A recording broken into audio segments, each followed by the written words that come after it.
Round of the Swiss stage. I am back with one of my favorite people in the whole world, Glitch. Oh, that's very sweet. That's a wholesome intro. I like that. I like that. I like a wholesome intro after a long day. But we're about to jump into this. Omega Hunters, IS Academy Gold. Talk to me. What are we dealing with?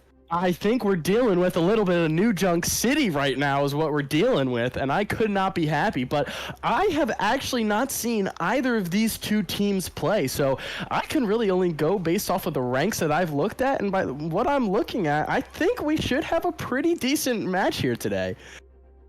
I'm glad to see that because, you know, obviously if you guys aren't aware of how Swiss stages work is that as your weeks progress, the matches start to get tighter. You get sorted into your groups per se, and then you play it out from there. So after, you know, you've been probably watching a lot of sweeps, but as the weeks continue, it's going to get tighter and tighter competition. So I'm excited to see hopefully a 3-map banger.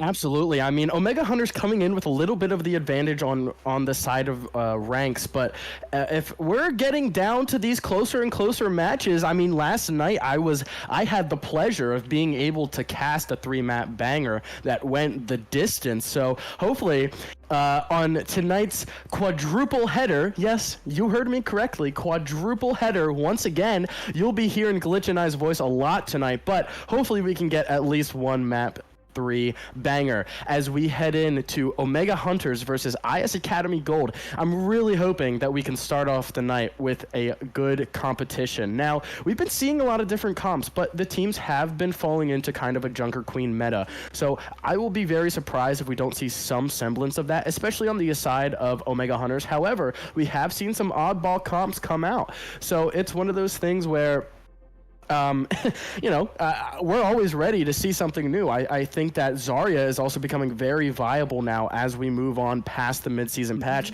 and it's been something that has been able to be subbed for the JQ. Definitely. I mean, the Saturn-sized Zarya bubble is alive and well. Now, I haven't been seeing too much of it in terms of, like, my ranked gameplay, but I play in, like, you know, pretty mediocre elo, so don't be looking at me too much.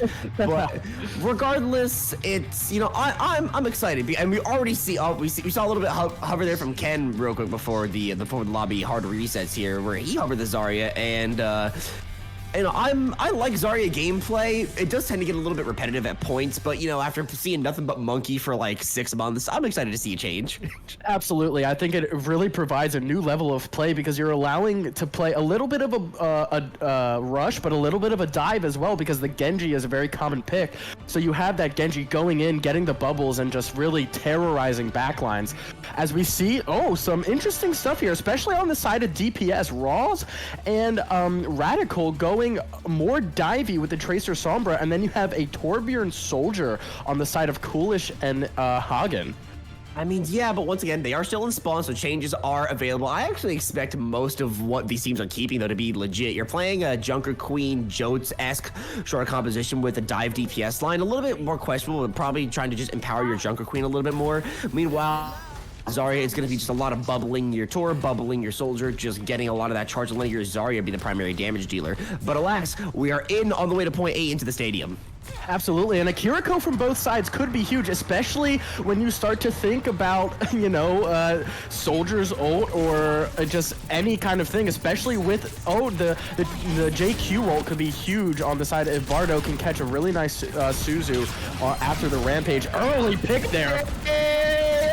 Alright, hello Lucio, welcome to the server. That's the first blood of the day of the quadruple header, and that's gonna give the side over to the Hunters here, as, I mean, just someone's getting killed. I don't know, how did that even occur? What was that? I don't know, it just looked like a 2-tap all headshots from Walker. Very impressive stuff there. Definitely, for sure. And on the side of the Hunters here, I mean, right now it's just kind of posturing, kind of just trying to build up that ult charge here. It's going to be really hard for actually the Sombra to find any value, so I'm curious if the EMP is going to be building. Probably maybe just some passive shots going to be poured in here. But we said just Academy Gold looking to kind of find any sort of purchase onto the main point here, but this point is already halfway up to completion. The Suzu already used here from Vardo. Yeah, big cooldown used there, especially as you're approaching ults on the other side. That Kitsune rush could go really huge if they're able to use it correctly. But you also have to look, that BAP wall coming up very fast by Nerve. I mean, Sombra dancing with death here, getting so weak. Coolish as well, expending the armor. Commanding Shout used, forgive me, to try and bolster the Hunter's overall damage and sustainability. And there's a Rampage. The Suzu's back on time to counter. Only grabs on the coolest, but Roz! Hello, welcome. The rush is just too much on top of it. Two different ultimates poured into that and more on the way for the side of the Omega Hunters. There, it's going to be a clean shutout on point A. Yeah, I mean, that was just a really clean fight for them, able to deal with Nerve's window, and they just come back with a Kitsune rush and the Rampage, and now you still have a Pulse Bomb, Beat, and EMP online compared to, the other ultimates, really just Vardo's Kitsune and possibly Kenobi's Grab. Really, Kenobi's Grab is going to be the most important thing here to shut down. But again, Walker has the beat, so they have the tool. Hunters have the tools to deal with it as they approach the second point. Look at Radical. He's being, like in his name, he's being a rat. He's in the back. He's about to pop EMP here, waiting for the comp. Pulse Bomb doesn't go wide, doesn't manage to find anything. Just going for some primary fire damage here, and Magic is gonna go ahead and grab and hog, and that's the second time he's been first death. Maybe getting caught out a little bit, maybe getting a little too aggressive with the Zarya comp. Remember, only 2 bubbles to be expended. The rush is gonna go ahead and come out here to kind of counteract his missing presence. Both bubbles expended here for the Zarya Ken, so the rush, to make sure it gets fused to its full effect. Barrier to counter the grab, and Radical! EMP in the back line. Both supports crumble under the pressure. Walker as well, grabbing a final blow, stealing the ace from Radical, but that's a nice clean point lockdown, and guess what? It's already halfway ticked up. I know, I mean, really nice stuff there. That great reaction from Radical, catching 3 after the grab. It's really what you like to see, especially if you're Omega Hunters, having now almost 70% on the point. You're in last fight territory on point 2. Last fight territory with only 2 DPS also work, but they won't get Nano in the middle of the fight here, so I wonder how that's going to be used. Probably pop onto the legs during the visor if I had to guess. But they can't just sit, prodding him around. They gotta go.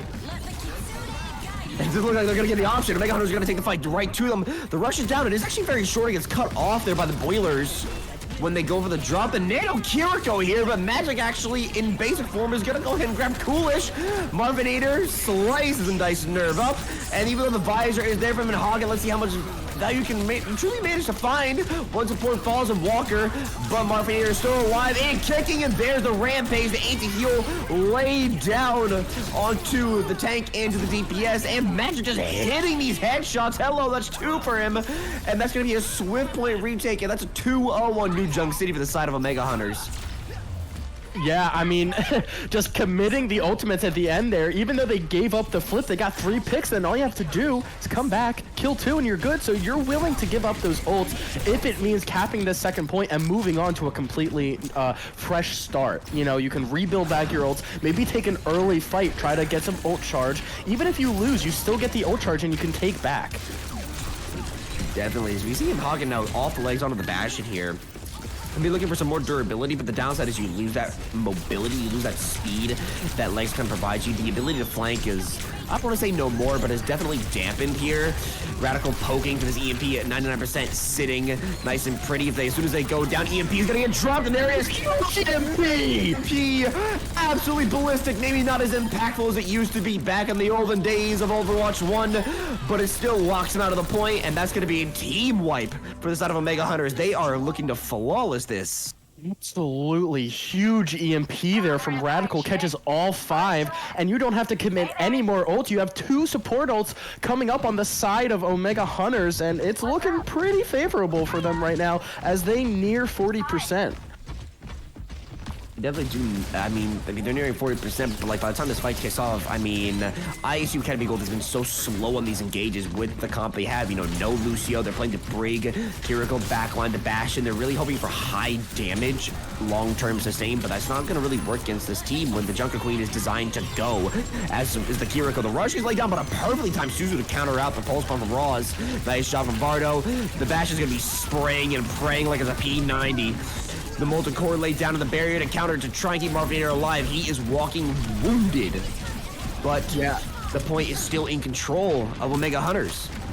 I mean, yeah, they're going to get it to overtime, it looks like. And, you know, you have to start using ults on the side of IS, but it looks like they will. Vardo taking out Magic. That's going to be a huge pick, especially because Magic had the Kitsune rush. What a solo ult onto the Bastion? That's that feels targeted. It does. I mean, regardless, it's a point cap for ISU. The first meaningful one, I should say, of the day, because even though they flipped the second one, it was short-lived at best. Exactly. I mean, you were able to flip the point, but at what cost? You were losing 2-3 members, but now they're able to commit some ults and flip the point correctly, and they're also able to force out. Wait, did Magic Marker Fat Finger Kitsune? You know, forehead season is upon us. You know, we live and we learn, but. You know, he's gonna have to build that one back. Luckily, he is on the Kiriko, so not exactly the hardest character to build an ultimate up on. It's not like you rampage the wall or anything. So, Absolutely. But even still, that is a big toolkit that they're gonna have to rebuild, and Vardo's gonna get his back before Magic is. Definitely. I mean, sometimes that can definitely be a fight winner if they're able to use it correctly, especially with the Bastion turret. I mean, that damage output is just something that you really can't compete with. So it forces you to focus as ISU going to go to overtime here, 99-99. We'll see what Omega Hunters are able to do. I mean, yeah, Roz is the one posturing the point, forced to use the recall there because the turret's poking him up. A Radical actually grabs Coolish. This is not over, even though the rush is laid down for Vardo, doesn't matter. There's another pick down. EMP laid over. It's gigantic. It's a flurry of ultimates, and even though it's a fat finger from the Kiriko, it's a 3-0 for the side of Omega Hunters.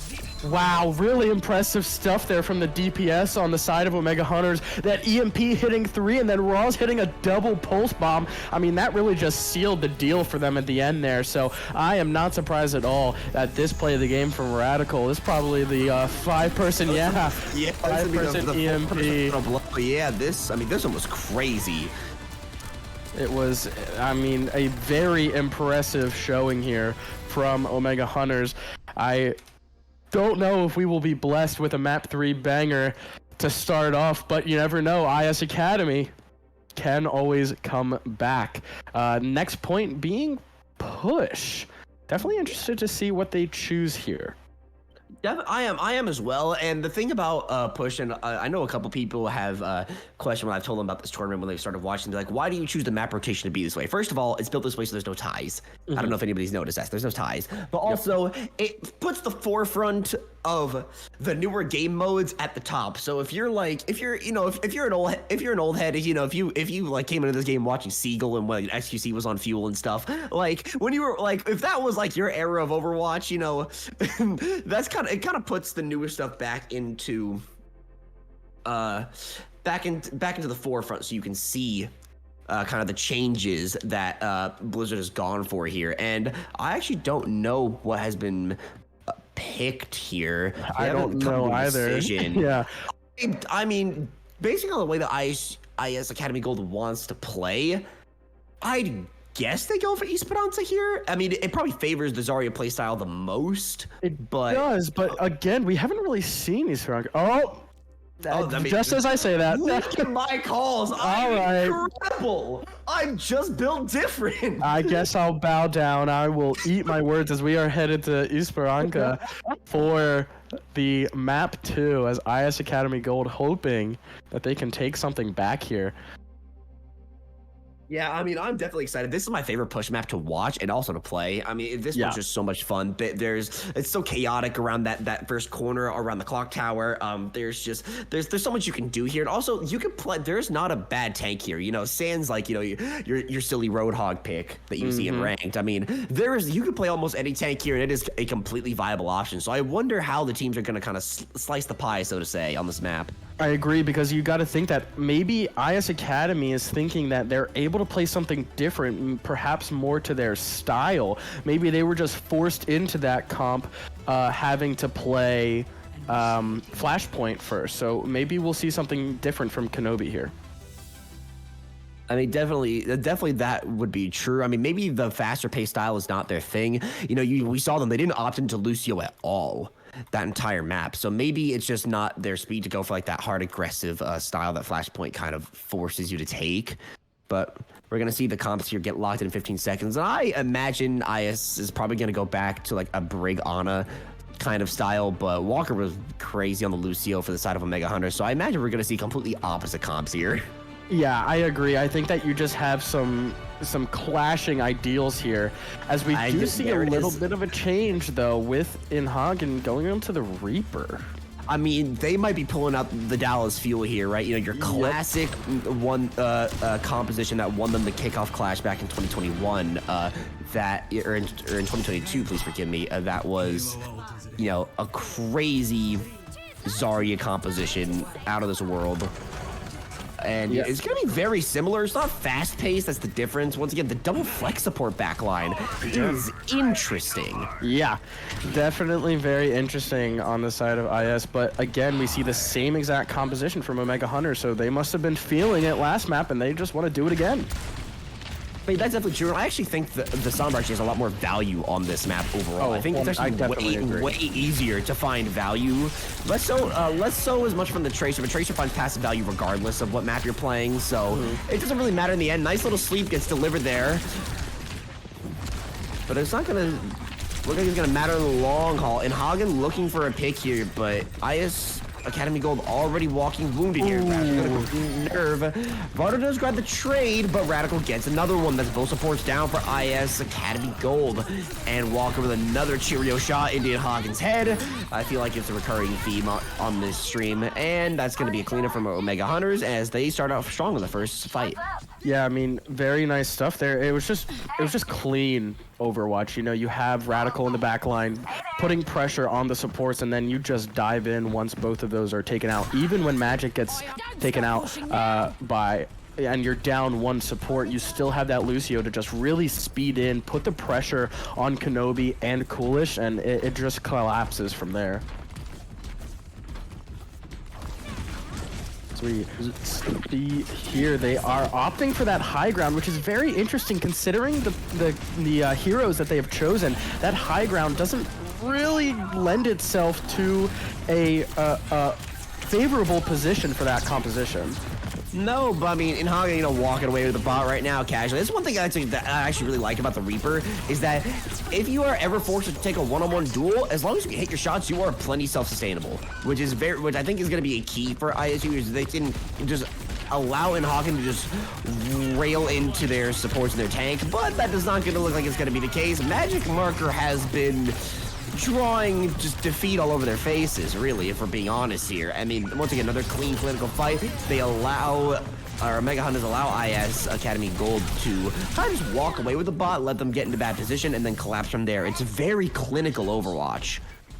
Yes, it is. And I mean, they're able to come out with that fight, not giving up any distance to IS. So you have to think here, with the switch over to Orisa, no switches on any other heroes though, and I don't really like that. I don't like how the Reaper and the Orisa mesh. I don't really like how the Torbjorn and the Orisa mesh. It just seems a little oddball to me, and we'll see how they're able to do it. Maybe they're more comfortable on it, but in my personal view, that composition is just a losing one. And I also do agree, especially with this, and first of all, they have to contend with this bridge control that they've now already lost. Pulse Bomb is going to go awry here from Raw, so that's a plus for IS at least.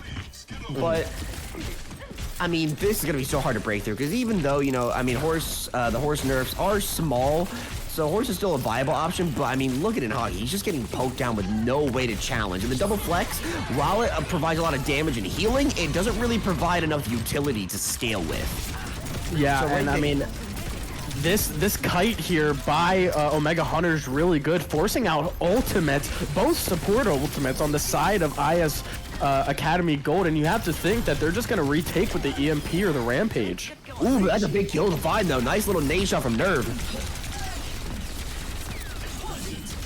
Allows space to be gained, and when you're down your flex support, even though Kiriko can get back quite quickly with the swift step, it's still distance, excuse me, that they have to give up.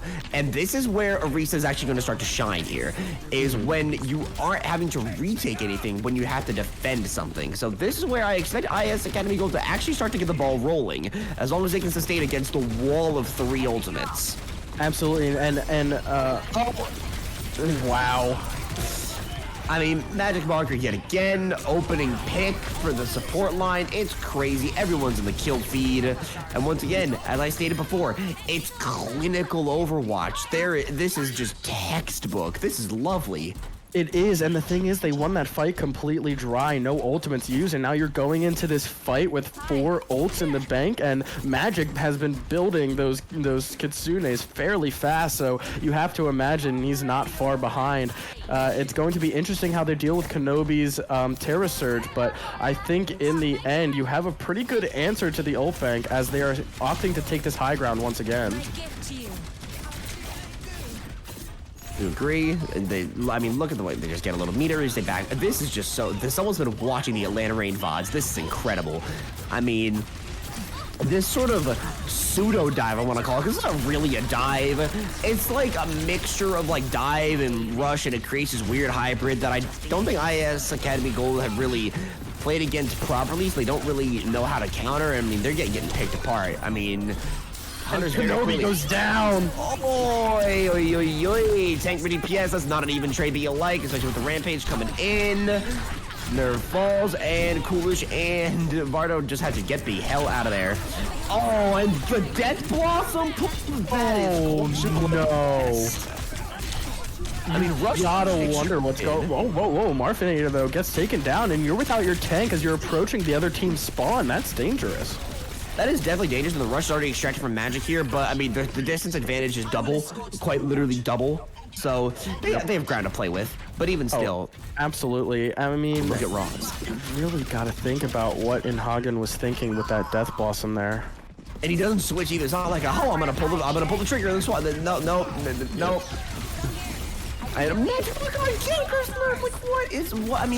I mean, IS Academy Gold can find negative that's a very good counterplay, but it just doesn't manage to find any value. That's really unfortunate. I love the idea there from IS Academy Gold. That's probably one of the cooler set pieces I've seen in the tournament so far, where you lay down the Terror Surge and you splooge the Torble all around it. It's a really nice play, but it just gets countered by the Suzu and the beat. Yeah, I mean, really nice response there. I love that combination of, I know I said that the Torbjorn and the Orisa don't really vibe together, but that ultimate combination can be pretty nice, but I mean, Walker just kind of had the answer with that beat, so really unfortunate. You're expending 2 ults for 1, so... Oh, massive EMP. It catches 3. Anna's still alive, though, and Hagen back on the legs. But it's a Marvinator, but the stick from Roz, solid as ever on the Tracer. Very well done from him. Bardo falls. It looks like IS actually might come out with a little bit of a fight win here, as Omega Hunter is opting to fall back rather than try and fight it. When you lose your tank and you're able to get a support in return, but I mean, the trades are still happening. I mean, yeah, they are. I mean, but that's because no one's really spy checking Rat right now. I mean, the way he's playing, I mean, he's very practiced on the Sombra. This is not new. The way you can see him uncloaking behind objects to hide the audio cue, like everything is so meticulous about the way he's playing the hero right now. It really is. I mean, I love just watching that, like you said, just meticulous, good gameplay. So it's something that we are very blessed to see right now, as, again, they just take this high ground and defend it so awesome. And the big Kitsune, as they're going to try and take this fight here. They're going to take the fight, and they're going to win it along with the house. I mean, right now, it's just going to be just left alone and slashed with the axe of death from the side of the Junker Queen as that bot marches back to IS Academy Gold spawn. They have to be careful. I mean, they only have 90 seconds to play with, and they have to drag this thing. So, like, what is that, like 90 meters or something? I think it's something around there. And with Walker coming up on the beat, they're going to have to ult fast if they want to have any hope of taking... Oh, that's huge! I mean, it is, but the Rampage gets drawn out immediately after. Vardo is weak. He does actually manage to find magic, though. The whip shot doing the extra damage is quite nice here. Doing the 75 total is very nice. Yes, it is. But like you said, that distance disparity is just very vast right now. So you have to think, with 50 seconds left on the clock, what can ISU do? What are they going to have to perform here to pull out the win. Definitely.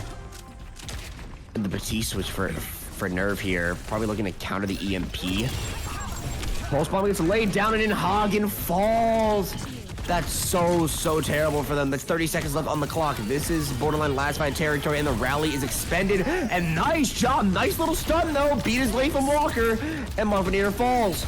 Great little punish play here. Kenobi on the Jungle Queen himself now, trying to make this character work. EMP available for Radical, though, and he's looking for the neutral hack down to force the shift out early, and that it does get used. But Kenobi's gonna go ahead and pull the, just gonna go ahead and kill him off. Radical not being able to translocate back, and even though the checkpoint will be unlocked here, I mean, it's definitely going to give them a little bit of an advantage, but you look at how much they have to go. That is at least 2 team fights won. Definitely. So I mean, it's going to be difficult, but we will see. They have so hopeless, but I mean, really look does, at the. But they have a little bit of an ult bank.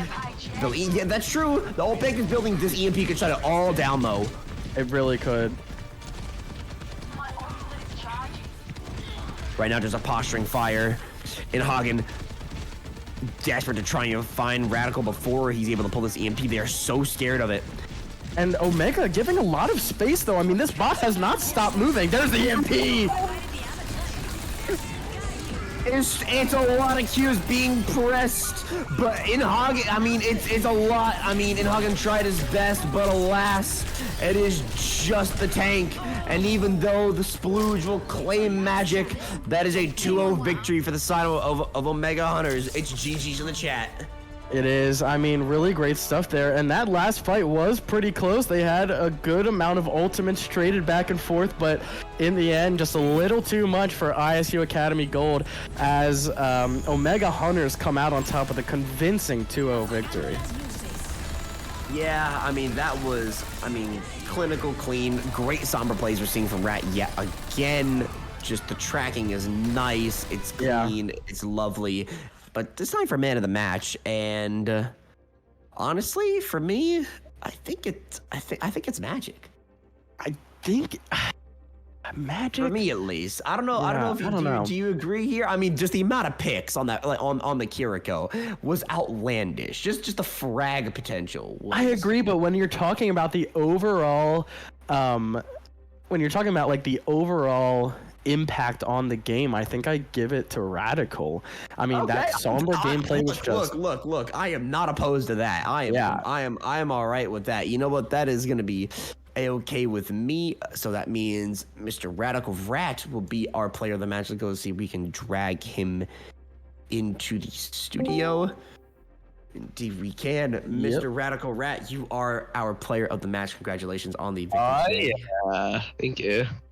How does first of all, the Sombra gameplay was phenomenal that I was watching. I mean, do you spend most of your, is Sombra your main hero? Because that was a level of like coordination and precision that was very, very clean. I wouldn't say that Sombra is my main, but our team has been playing the Sombra like almost every map, so I've been playing it quite a bit. I mean, it looks so clinical, looks so drilled. What we just watched was very much, especially on Esperanza, was very much textbook Overwatch. Were you confident coming into this match, or was it one where you guys were, a little bit concerned about as the matches started to get a little rougher?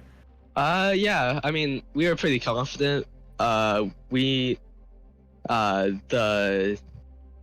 forgot the map name. New Junk City is something that we've played quite a bit.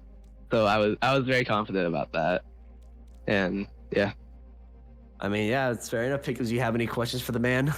I don't think so. I think everything was answered. Like he said, he's been running that Sombra a lot on the maps, and it certainly shows. So just nothing but congratulations to your team, and best of luck to you as you complete the Swiss stage. Thank you.